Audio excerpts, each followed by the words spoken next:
आपण पाहताय क्राईम मुक्त महाराष्ट्र. लोकसुख वार्तांकन, लोकसुख बातमी.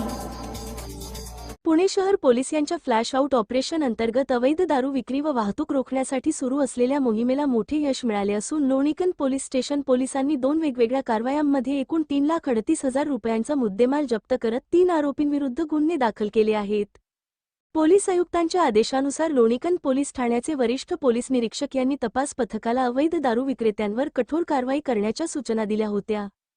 त्या अनुषंगाने 2 एप्रिल 2026 रोजी तपास पथक पेट्रोलिंग करत असताना पोलीस हवालदार स्वप्नील जाधव व पोलीस अंमलदार मल्हारी सपुरे यांना मिळालेल्या गोपनीय माहितीनुसार आष्टापूर फाटा चौक येथे सापळा रचण्यात आला.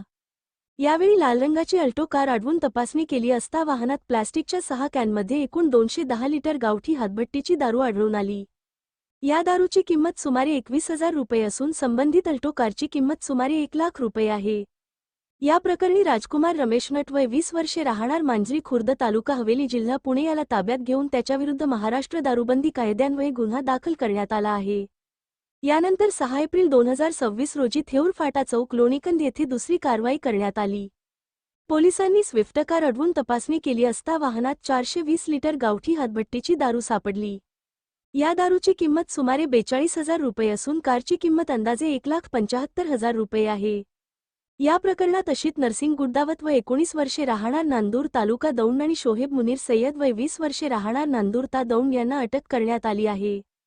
दोन्ही कारवायांमध्ये पोलिसांनी एकूण 3.38 लाख रुपये किमतीचा मुद्देमाल जप्त केला असून आरोपींविरुद्ध महाराष्ट्र दारूबंदी कायद्यानुसार गुन्हे नोंद करण्यात आले आहेत.